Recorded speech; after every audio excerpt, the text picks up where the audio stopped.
Grave gardening is a fun new trend that actually has its roots in the Victorian age. Planting flowers around a grave was a common hobby in the 1800s, both in America and Europe. It may be a little avant garde, but that's okay. We need to appreciate cemeteries as beautiful parks that give us the opportunity to garden and observe nature. Planting around headstones, filling cradle graves, and lush plantings in forgotten rural cemeteries. Grave gardening is coming back from the dead. Hi, I'm Amy, the founder of Fox Run Environmental Education, and I love to garden in unusual places. We often think of a cemetery as a place of sadness and death, someplace we don't want to be. However, graveyards and cemeteries are valuable parts of a community. They provide a park like atmosphere, wildlife habitat, and a connection with local history. In the past, many cities didn't have parks.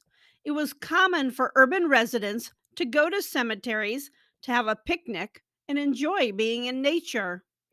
During the Victoria era, cemeteries were designed with the same lavish style that the period embodied. Spring Grove Cemetery in Cincinnati, Ohio, was established in 1845 and is 750 acres of beautiful landscaping that is on the historic register. We have many holidays, such as Memorial Day, where traditions revolve around bringing flowers to the graves of family members. During the 1950s, rules about plantings and designs with more structure became popular in cemeteries. The goal was to make it easier to maintain. This had unfortunate consequences of discouraging attendance and plantings. Sadly, we now look at people who hang out in cemeteries as weirdos. Gardening in a cemetery is a way to remember and honor your ancestors. Grave tending is a great way to work through grief from a loved one's passing. It helps to express your creativity and the love of growing things.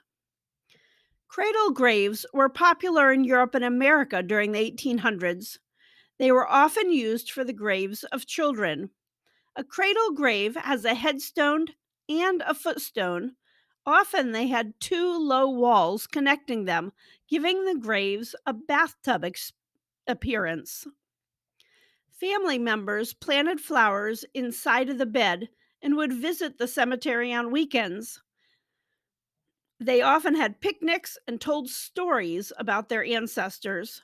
This was very popular in the South and Midwest, but they fell out of vogue during the 1920s. Sadly, many old graves look like this, but that can change.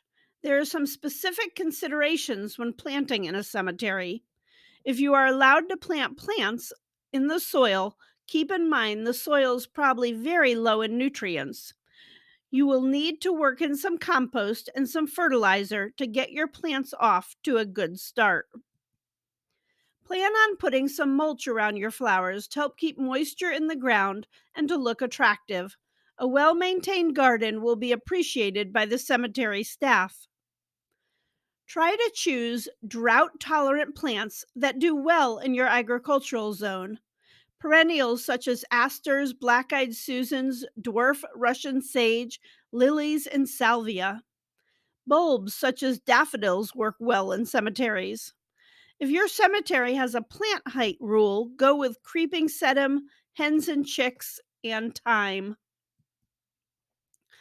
Some tips: use plants that are not invasive. Choose plants that will do well being out in the hot summer sun and don't need to be watered frequently. Plant native flowers that will serve as pollinators for local insects. Grave gardening can literally put you in touch with your roots as well as offer beauty and relaxation. I hope you found this topic interesting. Please like and subscribe to my channel for more about gardening and wildlife topics. Thanks for watching and have a sunny day.